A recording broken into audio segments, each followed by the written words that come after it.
I've not paid cash for an airplane ticket in almost 5 years, and that's not because I haven't traveled in 5 years. In fact, last year I took 24 flights, all booked with credit card points. Not only did I use these points for flights, but I also booked hotel rooms and rental cars, all with points earned by spending money on credit cards. These points allow me to drastically reduce the amount of money I spend on travel, which makes it possible for me to increase the number of times that I leave my hometown. The cherry on top is that I carry no credit card debt and my credit score is around 800. In this video, I'm going to teach you exactly what these points are and how to earn them even on a small budget like mine. I'll also teach you some helpful things to consider when booking travel with credit card points, so let's just get right into it. If you're new to this world, let's start with exactly what credit card points are. And if you're not, go ahead and use the chapters below to skip ahead. In the United States and maybe in other countries, but I'm only familiar with the United States system, credit card companies charge merchants a fee every time their card is swiped. This fee is usually about 2 to 3%, which is why you'll sometimes see this amount marked up when you're using a credit card. This means that credit card companies make money every time you swipe their card. So the more money you spend on the card, the more money they make, not just from you, but also from the merchants. So in order to incentivize you to use their card, they offer rewards so that you're more inclined to swipe their card. These rewards come in the form of cashback, special discounts, or points that you can redeem as cash for travel. In this video, we're going to be talking specifically about the point side of these, and I will just be scratching the surface. There's a whole world you can dive into, but I want this to be kind of an intro to credit card points. But I think it's helpful to understand why these rewards exist so that you understand that they're not a scam, they're an incentive to use the card. So it's a win-win for everybody as long as you spend within your means, because the credit card company makes more money and you get these points that can help you elevate your life. And whatever stores you're shopping at are profiting off of your spending. So how exactly do you earn these magical points? Well, I use 3 ways. The first way to earn points is by spending money. You'll earn a certain number of points for every single dollar spent. And some credit cards will offer more points in certain categories to incentivize you to spend in those categories. For example, the Chase Sapphire suite of cards offers 2 times points on all spending or 3 times points on dining. So one strategy you can definitely take is to have multiple cards and use your highest earning card in each category. For example, if you have one card that earns 3x points on dining and one that earns 3x points on groceries, you would use your dining card for dining and your grocery card for groceries. I typically put my everyday spending on one card and I'll revolve other cards in as I'm trying to hit spend bonuses. So I guess now it would make sense to talk about the second way to earn points, which is through spend bonuses. The most common time that these are offered is when you first open a card. The deal is often that if you spend X, usually $3,000 to $4,000 in the first X months, usually 3 to 4 months, you'll earn a massive influx of points. And occasionally cards will offer smaller spend bonuses during certain times of the year. My strategy is to open a card with the purpose of hitting a spend bonus, using the spend bonus, and then closing the account so that I can open up opportunity for more. Usually you're eligible for a spend bonus again on the same card after 2 years of having your account closed. I'll talk about strategies for earning a spend bonus, even if you're a low spender, in just a second, but first let's cover some important things to consider with cards, and as always, you're responsible for your own finances. Do your own research. You can't be opening credit cards willy-nilly. You won't get approved for all of these cards. You do have to have a little bit of strategy to your credit card opening mindset. The general rule is to wait about 6 months between credit card applications. It's also important to consider that your credit score will dip when you open a new line of credit. If you need your credit score at its sharpest, for example, if you're considering home ownership or an auto loan soon, now is not the time to be playing the credit card game. Leave those credit cards closed. One factor in your credit score is average length of credit. Part of the way that I've gotten my credit score so high is just having one account open for a really long time. So if you have no credit right now, it might be a good idea to open a free card that you can have open for a while. I started with the Discover It card. That way you can leave this card open without paying fees and your length of credit is longer. Okay, now how exactly are we gonna hit these spend bonuses? I know personally my spending tends to be less than a few $100s a month. Most spend bonuses require you to spend $2,000, $3,000, $4,000 over the span of a few months. And this would put me into some for reals debt, which we don't want. And yet I have managed to hit multiple spend bonuses over multiple years, and this is exactly how I did it. I time opening cards with big expenses. I needed to purchase a new laptop recently, and that was a great time to open a new card. Maybe you know you have some car maintenance, or you might be moving, you're having a wedding, a baby. These are all big expenses that are planned and are great times to open a card to hit these spend bonuses. Another really helpful tactic is to move all of your spending that goes on credit cards onto one card for this period of time. For example, your groceries, gas, utilities, anything that can be put on a credit card with no fee goes on a credit card. You'd be surprised at how every dollar helps. Another way is to buy stuff for other people and then have them pay you back. If you have reliable friends, then the brunch bill goes on your card and they all just Venmo you their share. My friends know that if we have a group trip, I will happily put that trip on my card. And when it comes to paying the tab when we're out and about, they point to me when it's time to pay the bill. And it's important to be aware of when your spending period ends because you don't want to miss it. I've come close a few times by like $20 of missing a spend period, and you don't want to do that. And then the third way to earn points is by referring other people to cards. So if you have friends that are also playing this game, you guys can refer each other. I have a life partner. We are not authorized users on each other's cards. Instead, we refer each other back and forth for the same cards every couple years, and then we're able to earn those spend bonuses in addition to referral bonuses. Usually, credit card companies will offer 10 to 20,000 points if you're the referee, and sometimes they'll match that if you're the one that receives the referral. 20,000 points is usually enough to cover a domestic flight or a couple nights in a hotel or a rental car. So that is a great deal just for sending someone a link to open a card that they were already planning on opening.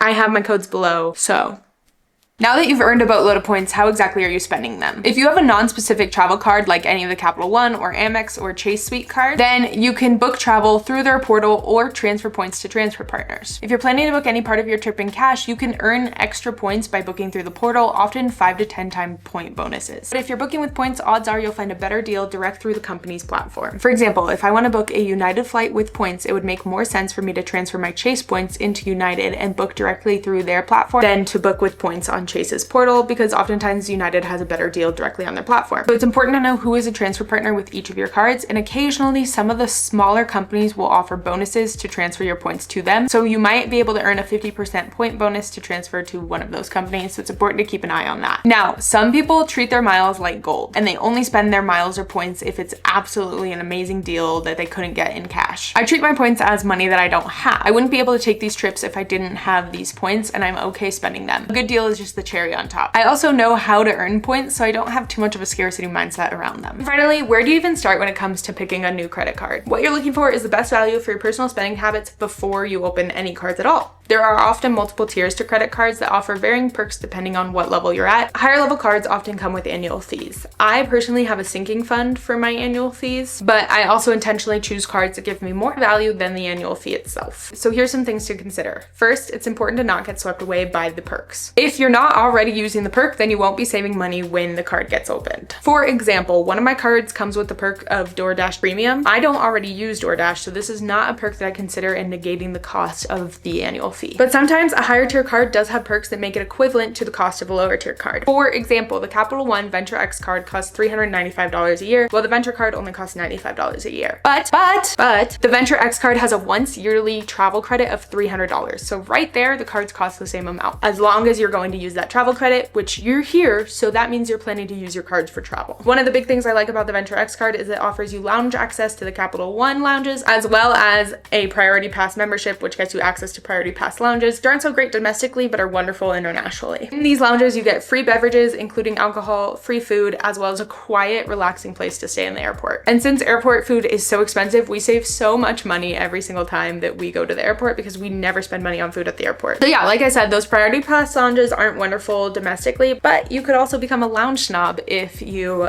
have access to those. But that is a huge perk with the Capital One card, that it actually makes its value better than the lower tier card, because not only do they cost the same after the $300 travel perk, but you get these additional perks that don't come with that lower tier card. And then another thing to consider is closing cards that you aren't using, or downgrading to a lower or free tier card if you do need to use those points. Now that, my friends, is how you maximize credit cards and use the points even on a small budget. Like I said, this is just the beginning. There is a whole world that you can dive into. But I hope this was helpful if you've heard of credit card points and want to explore the world of cashing them out to travel for free.